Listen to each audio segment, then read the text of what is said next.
ذیابیطس کا control insulin injection کے ذریعے علاج۔ انسولین کیا ہے؟ انسولین لبلبے میں تیار ہونے والا ایک ہارمون ہے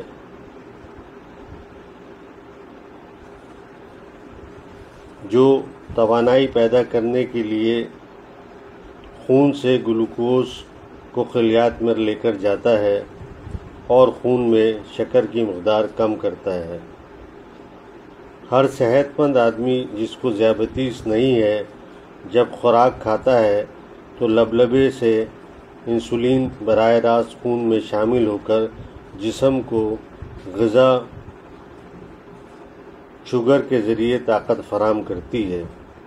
دن میں مختلف اوقات میں خون میں انسولین کی حد کبھی بڑھتی ہے اور کبھی کم ہو جاتی ہے۔ قدرتی طور پر جسم میں پیدا ہونے والی انسولین فوراً اپنا اثر ظاہر کرتی ہے اور اپنا کام کرنے کے بعد ختم ہو جاتی ہے۔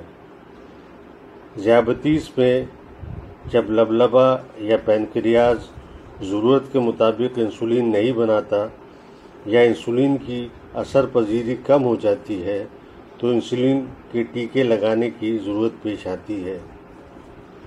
اس کے لیے ضروری ہے کہ ایسی صورت میں انسولین کے ٹیکے لگائے جائیں تاکہ جسم میں شوگر کی مقدار اتنی ہی رہے جتنی ایک صحت مند آدمی میں ہونی چاہیے۔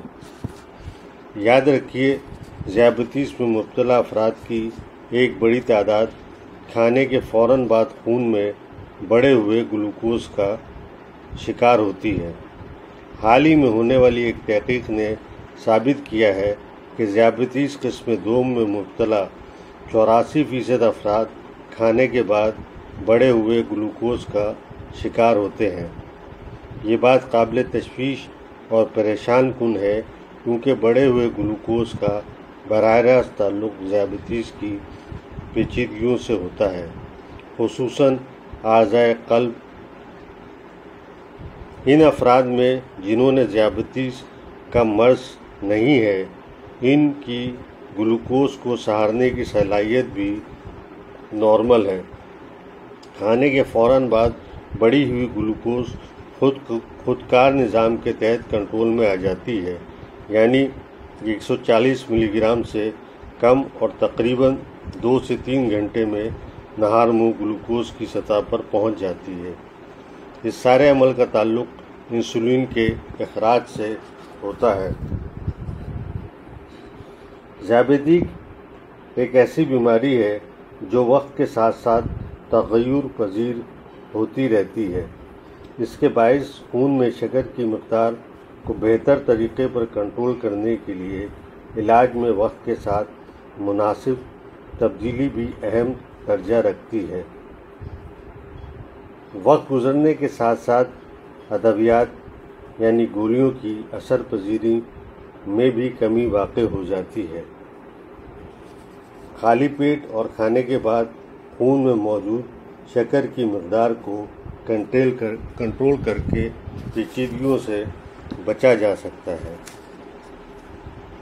گلوکوز کو سہارنے کی صلاحیت میں کمی ذیابیطس میں مبتلا افراد میں خودکار نظام کے تحت گلوکوز کنٹرول کرنے میں کمی واقع ہو جاتی ہے، یا یہ نظام بالکل ہی مؤثر نہیں ہوتا، جس کی وجہ سے کھانے کے بعد کافی دیر تک خون میں گلوکوز کی مقدار بڑھی رہتی ہے۔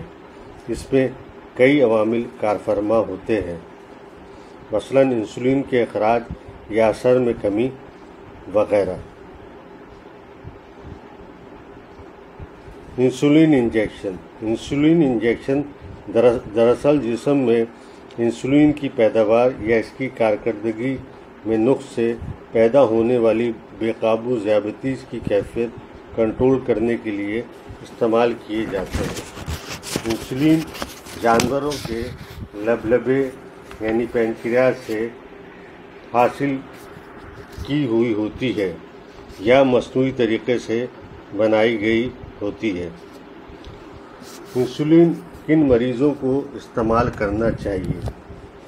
وہ تمام مریض جو انسولین پر انحصار کرتے ہیں یعنی ذیابیطس ٹائپ 1 میں مبتلا ہیں۔ ان مریضوں کو شروع ہی سے انسولین لینا ہوگی۔ ان مریضوں کا علاج گولیوں سے ہرگز ممکن نہیں ہے۔ انسولین پر انحصار نہ کرنے والے یعنی ذیابیطس ٹائپ 2 کے وہ مریض جن میں ذیابیطس کی گولیاں کارگر نہ ہوں یا کارگر نہ رہی ہوں، ان میں پرائمری اور سیکنڈری ڈرگ فیلئر کے مریض بھی شامل ہیں۔ انسولین پر انحصار نہ کرنے والے یعنی ذیابیطس ٹائپ 2 کے وہ مریض جن میں شکر کم کرنے والی گولیوں کے استعمال سے جسم پر دانے نکل آتے ہیں یا ریئیکشن ہو جاتا ہے۔ وہ مریض جو گردے یا جگر کی بیماریوں میں مبتلا ہوں، چاہے اس کی وجہ ذیابیطس یا کوئی اور وجہ ہو۔ ذیابیطس میں مبتلا حاملہ عورتوں میں بہتر ہے کہ انسولین استعمال کی جائے تاکہ خون میں شکر کا کنٹرول مؤثر ہو سکے۔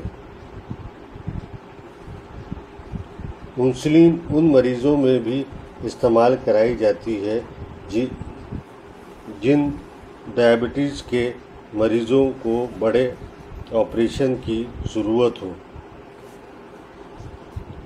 انسولین کتنی مقدار میں استعمال کی جانی چاہیے؟ ہر انسان ایک دوسرے سے مختلف ہے، اس لیے آپ کا ڈاکٹر مشورہ دے گا کہ آپ کو کتنی مقدار میں انسولین درکار ہے۔ اس کا انحصار آپ کے وزن، جسمانی سرگرمیوں کی شرح اور ورزش، آپ کتنا کھانا کھاتے ہیں، آپ کی عام صحت کیسی ہے، آپ کس قدر ذہنی دباؤ میں مبتلا ہیں، آپ کے خون میں موجود گلوکوز کی مقدار کتنی ہے، اور انسولین مزاحمت پر منحصر ہوتی ہے۔